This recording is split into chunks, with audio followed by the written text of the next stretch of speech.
ಇವತ್ತು ಸರಿಸುಮಾರು ಒಂದು 45 ನಿಮಿಷದಿಂದಲೂ ಕೂಡ ಈ ಅಂತರಿಕ್ಷದಲ್ಲಿ ಸಿಲುಕಿಕೊಂಡಿದ್ದಂತಹ ಸುನಿತಾ ವಿಲಿಯಮ್ಸ್ ಅಂಡ್ ಟೀಮ್ ಭೂಮಿಗೆ ವಾಪಸ್ ಬಂದದ್ದು ಹೇಗಿತ್ತು ಈ ಜರ್ನಿ ಮತ್ತು ಇಲ್ಲಿ ಈ 9 ತಿಂಗಳುಗಳಲ್ಲಿ ಅವರು ಎದುರಿಸಿದಂತಹ ಸವಾಲುಗಳೇನು ದೈಹಿಕವಾಗಿ ಮಾನಸಿಕವಾಗಿ ಎಲ್ಲದರ ಬಗ್ಗೆನೂ ಕೂಡ ಅತಿಥಿಗಳು ನಮಗೆ ತಿಳಿಸ್ಕೊಡ್ತಾ ಇದ್ರು.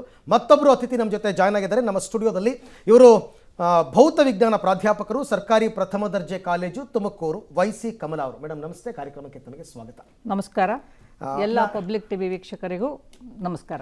ಓಕೆ ಮೇಡಮ್, ಒಂದು ಇಬ್ಬರ ಹತ್ರನೂ ನಾನು ಫಸ್ಟ್ ಒಂದು ಒಪಿನಿಯನ್ ತಗೊಂಡಿದ್ದೆ. 9 ತಿಂಗಳ ಸವಾಲಿನ ನಂತರ ಯಶಸ್ವಿಯಾಗಿ ಆ ಟೀಮ್ ಈಗ ಭೂಮಿಗೆ ಬಂದಿರತಕ್ಕಂಥದ್ದು ಇಡೀ ಜಗತ್ತು ಖುಷಿ ಪಡ್ತಕ್ಕಂಥ ವಿಚಾರ. ನಿಮ್ಮ ಫಸ್ಟ್ ರಿಯಾಕ್ಷನ್?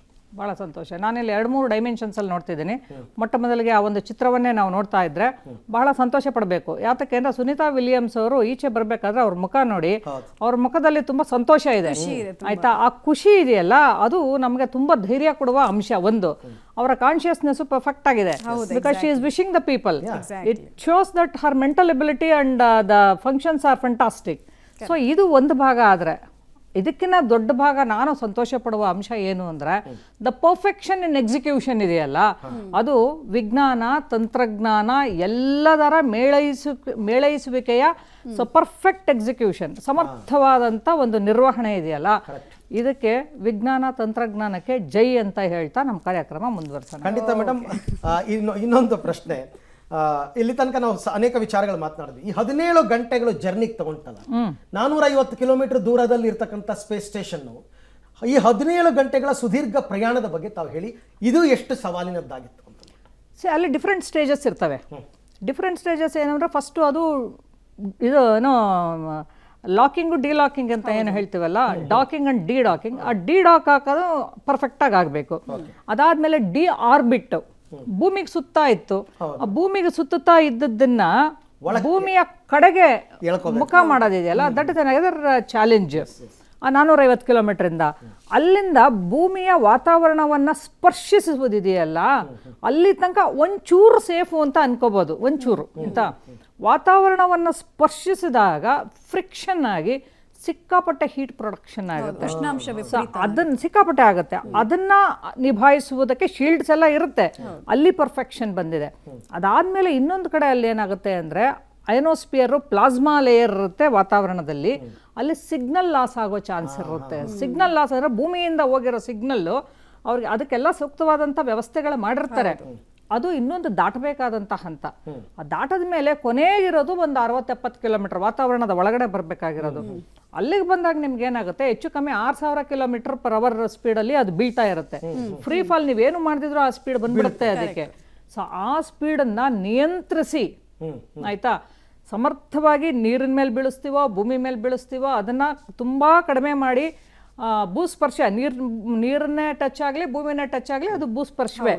ಆ ಭೂಮಿಯನ್ನು ಸ್ಪರ್ಶಿಸುವ ಕ್ರಿಯೆ ಇದೆಯಲ್ಲ, ಈ 17 ಗಂಟೆಗಳಲ್ಲಿ ಇದು ಸ್ಥೂಲವಾದಂಥ ಚಾಲೆಂಜಸ್ಸು. ಆ ಪ್ರತಿಯೊಂದು ಹಂತದ ಸ್ಥೂಲ ಹಂತದಲ್ಲೂ ಮೈಕ್ರೋ ಚಾಲೆಂಜಸ್ಸು ತುಂಬ ಇರ್ತವೆ. ಅದು ಸ್ಪೆಷಲೈಸ್ಡ್ ಅವ್ರಿಗೆ ನಾವು ಬಿಡೋಣ, ಜನಸಾಮಾನ್ಯರಿಗೆ ನಾವು ಸ್ಥೂಲವಾದಂಥ ಚಾಲೆಂಜಸ್ ತಗೊಳ್ಳೋಣ. ಇಷ್ಟೆಲ್ಲ ಆಗಿ ನೀವು ನೋಡಿದ್ರೆ, ನಾನು ಬೆಳಗ್ಗೆ 4:30 ಎದ್ದು ನೋಡ್ತಾ ಇದ್ದೆ ಅದನ್ನ, ಇನ್ಫ್ಯಾಕ್ಟ್ ಲೈವ್ ಇದನ್ನ.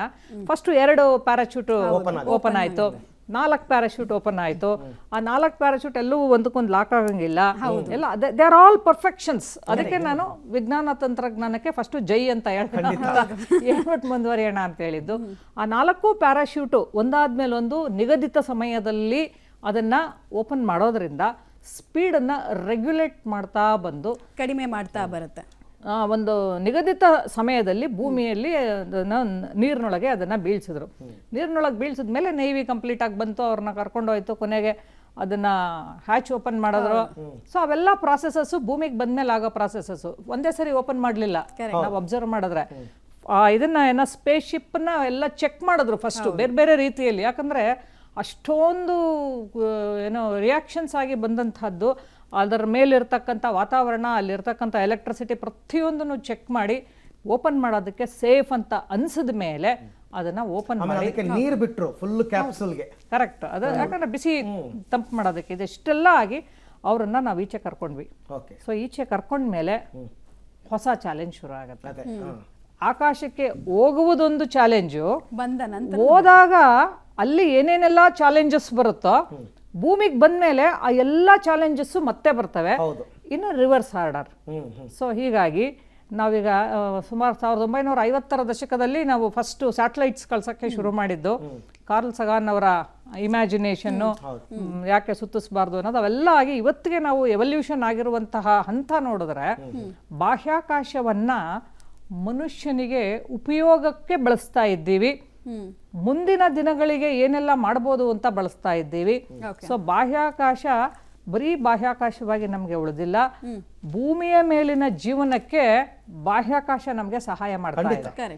ಇವತ್ತಿನ ಟಿವಿ ರಿಲೇಗೂ ಇಟ್ಕೊಂಡು ಮಾತಾಡ್ತಿದ್ರೆ ಮೊಬೈಲ್ ಅಂತೀವಿ, ಮೊಬೈಲ್ ಹಿಡ್ಕೊಂಡ ತಕ್ಷಣ ನಮಗೆ ಅದು ಯಾರಿಗೂ ಗೊತ್ತೇ ಆಗಿರಲ್ಲ, ನಾವು ಅಲ್ಲೇ ಕನೆಕ್ಟ್ ಆಗಿರ್ತೀವಿ. ಸೊ ಇವತ್ತು ನಾವು ಮೊಬೈಲ್ ಇಂದ ಬಾಹ್ಯಾಕಾಶಕ್ಕೆ ತಗೊಂಡ್ರೆ ಇವತ್ತು ನಮಗೆ ಈ ಆಂಟನಾಗಳ ಬಿಟ್ಬಿಟ್ಟು ಭೂಮಿ ಸುತ್ತ ಒಂದು ಸಾವಿರಾರು ಸ್ಯಾಟಲೈಟ್ಸ್ ಇದಾವೆ. ಈಗ ಡೈರೆಕ್ಟ್ ಸ್ಯಾಟಲೈಟ್ ಇಂದ ನಿಮ್ಮ ಮೊಬೈಲ್ ಕನೆಕ್ಷನ್ ಆಗುವಂತಹ ಹಂತದಲ್ಲಿ ಇದ್ದೇವೆ, ಅದಾಗ್ತಾ ಕೂಡ ಇದೆ. ಸೊ ಈಗೆಲ್ಲ ನೋಡುವಾಗ ಬಾಹ್ಯಾಕಾಶದಲ್ಲಿ ಆಗುವ ಆ ಪ್ರಯೋಗಗಳ ಬಗ್ಗೆ ಡೀಟೇಲ್ಸ್ ಹೆಚ್ಚು ವಿಜ್ಞಾನಿಗಳು ಹೇಳ್ತಾರೆ. ಸೊ ಅಲ್ಲಿ ನೂರಾರು ಪ್ರಯೋಗಗಳನ್ನು ಮಾಡ್ತಾ ಇರ್ತಾರೆ ಈ 9 ತಿಂಗಳಲ್ಲಿ. ಸೊ ಹಾಗಾಗಿ ಅದೊಂದು ವಿಸ್ತೃತವಾದ ಮಾನವ ಜನಾಂಗಕ್ಕೆ ಉಪಕಾರಿಯಾಗಬಲ್ಲ ಒಂದು ಪ್ರಯೋಗ ಅಂತ ನಾವು ಅಂದುಕೊಳ್ಳೋದು ಹೆಚ್ಚು ಸೂಕ್ತ. ಓಕೆ ಮೇಡಮ್, ಹಾಗೆ ಸಂಪರ್ಕದಲ್ಲಿರಿ. ಅಲ್ಲಿ ನಮ್ಮ ಗೆಸ್ಟ್ ಇದನ್ನು ಮಾತಾಡಿಸ್ಬಿಡ್ತೀನಿ. ಸುಂದರ್ ಸರ್, ಈಗ ಕ್ವಾರಂಟೈನ್ ಪೀರಿಯಡ್ ಬಗ್ಗೆ ಬರೋಣ. ಈಗ ಆಸ್ಟ್ರೋನಾಟ್ಸ್ ಕೆಳಗೆ ಬಂದರು, ಭೂಮಿಯಲ್ಲಿ ಇಳಿದಿದ್ದಾರೆ. ಸೊ ಅವ್ರನ್ನ ಪ್ರಾಥಮಿಕವಾಗಿ ಟೆಸ್ಟ್ ಮಾಡಲಾಯಿತು, everything seem to be perfect. But ಆದರೂ ಅವ್ರನ್ನ ಕ್ವಾರಂಟೈನ್ಗೆ ಒಳಪಡಿಸ್ತಾರೆ, ಸ್ಟ್ರಿಕ್ಟ್ ಕ್ವಾರಂಟೈನ್ ಇರುತ್ತೆ ಅನ್ನೋದನ್ನ ನಾವು ಕೇಳ್ಪಡ್ತಾ ಇದ್ವಿ. ಅದು ಯಾಕೆ ಅಂತ ಎಕ್ಸ್ಪ್ಲೈನ್ ಮಾಡ್ಬೋದಾ? ಒಂದು ಡೀಟೇಲ್ಡ್ ಇನ್ಫಾರ್ಮೇಷನ್ ನಾವು ವೀಕ್ಷಕರಿಗೆ ಕೊಡೋದಾದ್ರೆ, ನೀಲ್ ಆರ್ಮ್ಸ್ಟ್ರಾಂಗ್ ಚಂದ್ರನ ಮೇಲೆ ಕಾಲಿಟ್ಟು ಭೂಮಿಗೆ ಬಂದಂಥ ಸಂದರ್ಭದಲ್ಲಿ ಅವ್ರದ್ದು 39ನೇ ವರ್ಷದ ಹುಟ್ಟುಹಬ್ಬವನ್ನು ಕೂಡ ಅವ್ರು ಕ್ವಾರಂಟೈನ್ನಲ್ಲೇ ಆಚರಿಸ್ಕೊಂಡಿದ್ರು ಅನ್ನೋದು ಒಂದು ಡೀಟೇಲು. ಸೊ ಮುಂದುವರ್ಸೋದಾದ್ರೆ ಸರ್, ಯಾಕೆ ಕ್ವಾರಂಟೈನ್ ಅಷ್ಟು ಸ್ಟ್ರಿಕ್ಟ್ ಇರುತ್ತೆ, ವೈ ಇಟ್ ಇಸ್ ನೆಸೆಸರಿ ಅಂತ? ಈಗ ಫಸ್ಟ್ ಆಫ್ ಆಲ್ ಈ ಬಾಹ್ಯಾಕಾಶಕ್ಕೆ ಹೋಗಿದಾಗ ನಾವು ಭೂಮಿಯಿಂದ ಹಲವಾರು ಮೈಕ್ರೋಬ್ಸ್ನ ಕರ್ಕೊಂಡು ಹೋಗಿರ್ತೀವಿ. ಸೊ ಫಸ್ಟ್ ಆಫ್ ಆಲ್ ನಾವು ಸ್ಟೆರೈಲ್ ಎನ್ವೈರನ್ಮೆಂಟ್ ಅಂತ ಕರೀತಾರೆ. ಅಂದರೆ ನೀವೀಗ ಹೇಗೆ ಇಂಜೆಕ್ಷನ್ ತೊಗೊಳಕ್ಕೆ ಮುಂಚೆ ಇಂಜೆಕ್ಷನ್ ಸ್ಟೆರೈಲ್ ಮಾಡ್ತಾ ಇದ್ರು, ಹಾಗೆ ಸ್ಟೆರೈಲ್ ಎನ್ವೈರನ್ಮೆಂಟ್ನ ಮೇಂಟೈನ್ ಮಾಡೋದಕ್ಕೆ ಆದಷ್ಟು ಪ್ರಯತ್ನ ಪಟ್ಟಿರ್ತಾರೆ. ಬಟ್ ಅಲ್ಲಿ ಮಾಡೋ ಕೆಲವು ಪ್ರಯೋಗಗಳಿಂದ ಅಲ್ಲೇ ಕೆಲವೊಂದಿಷ್ಟು ಅನಿಲಾಂಶಗಳಿರ್ಬೋದು, ಅಥವಾ ಎಲಿಮೆಂಟ್ಸ್ ಇರ್ಬೋದು, ಅಥವಾ ಮೈಕ್ರೋಬ್ಸ್ ಇರ್ಬೋದು, ಈ ರೀತಿ ಬೇರೆ ಬೇರೆ ಆದಂಥ ಕೆಮಿಕಲ್ಸು ಮತ್ತು ಆರ್ಗ್ಯಾನಿಸಮ್ಸ್ನ ನಾವು ಕ್ಯಾರಿ ಮಾಡಿರೋ ಸಾಧ್ಯತೆಗಳು ಹೆಚ್ಚಿರ್ತವೆ, ಮೊಟ್ಟ ಮೊದಲನೇದಾಗಿ. ಎರಡನೇದಾಗಿ AP ಭಟ್ ಸರ್ ಹೇಳ್ತಿದ್ರು, ಈ ಬಾಹ್ಯಾಕಾಶ ಕೇಂದ್ರಗಳು ನಾವೇನು ಮಾತಾಡ್ತಾ ಇದ್ದೀವಿ ಅದೊಂಥರ ಆರ್ಟಿಫಿಷಿಯಲ್ ಮನೆ ಇದ್ದ ಹಾಗೆ. ಇವಾಗ ಉದಾಹರಣೆಗೆ ಪ್ಯಾರಲಲ್ ಎಕ್ಸಾಂಪಲ್ ಕೊಡೋದಾಯ್ತು ಅಂದರೆ, ಈ ಬಿಗ್ ಬಾಸ್ ಮನೆಗೆ ಹೋಗಿ ವಾಪಸ್ ಬರ್ತಾರಲ್ಲ, ಹೆಚ್ಚು ಕಮ್ಮಿ ಹಾಗೆ. ಸೊ ಅಲ್ಲಿಗೆ ಹೋಗಿ ಬಂದ ತಕ್ಷಣ ನೀವು ಸಾಮಾನ್ಯ ಜೀವನ ನಡೆಸೋಕ್ಕಾಗತ್ತೆ ಅನ್ನೋದಕ್ಕಾಗೋದಿಲ್ಲ. ಯಾಕೆಂದರೆ ಅಲ್ಲಿಯ ವಾತಾವರಣ, ವ್ಯವಸ್ಥೆ, ನಿಮ್ಮ ಅಲ್ಲಿ ಮಾಡಿದಂಥ ಕೆಲಸಗಳು, ಅಲ್ಲಿಂದ ಕ್ಯಾರಿ ಮಾಡೋವಂಥ ಈ ಏನು ಕ್ಯಾರಿಯರ್ಸ್ ಇರುತ್ತೆ ಅದೆಲ್ಲವನ್ನೂ ಸಹ ನಾವು ಭೂಮಿಗೆ ಒಗ್ಕೊಂಡು ಮತ್ತೆ ಭೂಮಿಯ ಒಂದು ಏನು ನ್ಯಾಚುರಲ್ ಹ್ಯಾಬಿಟ್ಯಾಟ್ ಇದೆ ಅದಕ್ಕೆ ನಮ್ಮ ದೇಹ, ಮನಸ್ಸು ಎಲ್ಲ ಒಗ್ಕೋಬೇಕು. ಹಾಗಾಗಿ ಏನು ಮಾಡ್ತಾರೆ, ಸ್ಟ್ರಿಕ್ಟ್ ಕ್ವಾರಂಟೈನ್ ಮೇಂಟೈನ್ ಮಾಡ್ತಾರೆ. ಅದರಲ್ಲಿ ನಿಮಗೆ ಸೇಮ್ ಸ್ಪೇಸಲ್ಲಿ ಇದ್ದಂಥದ್ದನ್ನೇ ಎನ್ವೈರ್ನಮೆಂಟ್ನ ತಕ್ಕ ಮಟ್ಟಿಗೆ ರೀಕ್ರಿಯೇಟ್ ಮಾಡೋದು, ನಿಧಾನವಾಗಿ ಅದರಿಂದ ಭೂಮಿಯ ಎನ್ವೈರ್ನಮೆಂಟಿಗೆ ಕರ್ಕೊಂಬರುವಂಥದ್ದು, ನಿಮ್ಮ ಊಟದ ವ್ಯವಸ್ಥೆಗಳು ಮತ್ತು ನಿಮ್ಮ ಸ್ಲೀಪ್ ಸೈಕಲ್. ಯಾಕೆಂದರೆ ನಾನು ಈಗಾಗಲೇ ಹೇಳಿದಾಗೆ ಅಲ್ಲಿ ಬೆಳಗ್ಗೆ ರಾತ್ರಿ ಎಲ್ಲ ಇರೋದಿಲ್ಲ, ಟೈಮ್ಡ್ ಮ್ಯಾನರ್ನಲ್ಲಿ ಮಲಗಿ ಎದ್ದು ಮಾಡ್ತಾ ಇರ್ತಾರೆ. ಬಟ್ ಇಲ್ಲಿ ಬಂದ ತಕ್ಷಣ ಸೂರ್ಯ ಹುಡ್ತಾನೆ, ಸೂರ್ಯ ಮುಳುಗ್ತಾನೆ, ಕತ್ಲಾಗತ್ತೆ, ದೇಹ ಅದಕ್ಕೆ ಒಗ್ಕೊಳ್ಳೋಕೆ ಶುರು ಆಗುತ್ತೆ. ನಾವು ಈಗ ಇಂಟರ್ನ್ಯಾಷನಲ್ ಟ್ರಾವೆಲ್ ಎಲ್ಲ ಮಾಡ್ತಾರೆ, ಜೆಟ್ ಲ್ಯಾಗ್ ಅಂತ ಮಾತಾಡ್ತೀವಿ. ಸೊ ಆ ರೀತಿಯಾಗಿ ಲ್ಯಾಗ್ಗಳಾಗಿರುತ್ತೆ, ಅದನ್ನೆಲ್ಲ ರೆಕ್ಟಿಫೈ ಮಾಡಬೇಕಾಗತ್ತೆ. ಕೊನೆ ರಿಯಾಕ್ಷನ್ ತಗೋಬೇಕು AP ಭಟ್ ಅವ್ರದ್ದು, ಆಮೇಲೆ ಅವ್ರನ್ನ ಕಳಿಸ್ಕೊಡ್ತೀನಿ. So over all Bhat sir ಸಾಕಷ್ಟು ವಿಚಾರಗಳನ್ನ ತಿಳಿಸ್ಕೊಟ್ರಿ ನೀವು ನನಗೆ. ಒಂದು ದೇಶದಿಂದ ಇನ್ನೊಂದು ದೇಶಕ್ಕೆ ಹೋದಾಗ ಅಲ್ಲಿನ ವಾತಾವರಣಕ್ಕೆ ಹೋಗೋಕ್ಕೆ ನಮಗೆ ತುಂಬ ಸಮಯ ಬೇಕಾಗುತ್ತೆ. ನಿದ್ದೆ ಮಾಡೋ ಟೈಮಿಂದ ಹಿಡಿದು ಊಟ ಮಾಡೋ ಟೈಮಿಂದ ಹಿಡಿದು ಯಾವುದೂ ಸರಿಯಾಗಿರಲ್ಲ. ಅಂಥದ್ರಲ್ಲಿ ನಾವು ಭೂಮಿಯನ್ನೇ ಬಿಟ್ಟು ಹೊರಗಡೆ 9 ತಿಂಗಳು ಕಳೆದಿದ್ದಾರಲ್ಲ, ಅವರಿಗೆ ತಾವು ಏನು ಹೇಳೋದಕ್ಕೆ ಇಷ್ಟಪಡ್ತೀರಾ? ಅದು ನಾನು ಆಗಲೇ ಹೇಳಿದ ಹಾಗೆ ಇದು ಅವರ ಒಂದು ವಿಶೇಷವಾದ ಸಾಧನೆ, ಅದ್ಭುತವಾದ ಸಾಧನೆ. ಯಾಕೆ ಅಂದರೆ ಮಾಮೂಲಿ ಎಲ್ಲರೂ ಮೇಲೆ ಹೋಗಿ ಕೆಳಗೆ ಬಂದಿದ್ದಾರೆ. ಬರುವಾಗ ಇರುವಂತಹ ಸಮಸ್ಯೆಗಳು, ಏರುವಾಗ ಸಮಸ್ಯೆಗಳು, ಇದೆಲ್ಲವೂ ಗೊತ್ತು ನಮಗೆ. ಅದಕ್ಕೆ ಬೇಕಾದಂಥ ಕಲ್ಪನಾ ಚಾವ್ಲಾದ ಆದಂಥ ದುರಂತೂ ನಮಗೆ ಗೊತ್ತುಂಟು. ಹಾಗಾಗಿ ಆ ಎಲ್ಲವೂ ಗೊತ್ತಿದ್ದು ಅದಕ್ಕೆ ಬೇಕಂದಷ್ಟು ಟ್ರೈನಿಂಗ್ ನಡೀತಿದೆ. ಆದರೆ ಮೇಡಮ್ 8 ದಿವಸಕ್ಕೆ ಹೋಗಿ ಬರಬೇಕಾದವರು 286 ದಿವಸ ಇದ್ದು ಪ್ರಯೋಗಗಳನ್ನು ಮಾಡಿ ಈಗ ವಾಪಸ್ ಬಂದ್ರಲ್ಲ, ಇದು ಈ ದೇಶದ ಈ ಜನಾಂಗದ ಒಂದು ಅದ್ಭುತ ಸಾಧನೆ. ಅವರ ಮನೋಬಲ, ದೈಹಿಕ ಬಲ ಹಾಗೂ ಮತ್ತು ಜನಾಂಗದ ಒಂದು ಸಾಧನೆ, ವಿಜ್ಞಾನದ ಸಾಧನೆ ಅಂತ ಹೇಳಬಹುದು. ಮಾನಸಿಕ ಸಾಧನೆ. ಅವರು 2006 ಹೋಗುವಾಗ ಭಗವದ್ಗೀತೆ ಹಿಡ್ಕೊಂಡು ಹೋಗಿದ್ರಂತೆ. ಅಂದ್ರೆ ಒಬ್ಬ ವಿಜ್ಞಾನಿ ಆಕಾಶದ ಅಧ್ಯಯನಕ್ಕೆ ಹೋಗುವಾಗ ಯಾವುದೆಲ್ಲ ಬಲ ಬೇಕು ಅಂದ್ರೆ 2012 ಹೋಗುವಾಗ ಅವರು ಉಪನಿಷತ್ ಪುಸ್ತಕದ ಕಾಪಿ ಹಿಡ್ಕೊಂಡು ಹೋಗಿದ್ರಂತೆ. ಅಂದ್ರೆ ಯಾಕೆ ಹೀಗೆ ಹೇಳ್ತೇನೆ ಅಂದ್ರೆ ಅದು ಒಂದು ಜನಾಂಗಕ್ಕೆ ನಾನು ಸೀಮಿತವಾಗಿ ಮಾತಾಡ್ತಾ ಇಲ್ಲ, ಅವ್ರಿಗೆ ಎಲ್ಲಾ ರೀತಿಯ ಬಲಗಳು ಬೇಕಾಗತ್ತೆ.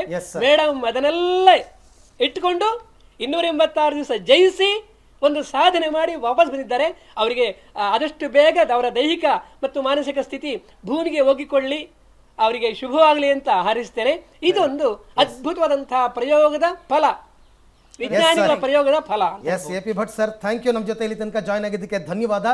ಇಲ್ಲಿ ತನಕ ಹೆಚ್ಚು ಕಡಿಮೆ 1 ಅವರ್ನಲ್ಲಿ ನಾವು ಇಡೀ ಆಪರೇಷನ್ ಇವತ್ತಿನ ತನಕ, ಈ ಕ್ಷಣದ ತನಕ ಏನಾಯಿತು, ಹೇಗಾಯಿತು ಅನ್ನೋದ್ರ ಬಗ್ಗೆ ಮಾತನಾಡಿದ್ವಿ. ಬಟ್ ಇನ್ನು ಮುಂದಿನ ದಿನಗಳಿದೆಯಲ್ಲ, ಅತ್ಯಂತ ಕ್ರೂಷಿಯಲ್ ಟೈಮ್ ಅವರ ಪಾಲಿಗೆ. ಅದು ಯಾಕೆ ಅಂತ ಹೇಳ್ತಾ ಹೋಗ್ತೀವಿ. ಇಬ್ಬರು ನಮ್ಮ ಜೊತೆ ಇರ್ತಾರೆ ಅತಿಥಿಗಳು, ಮಾತನಾಡಿಸ್ತೀನಿ.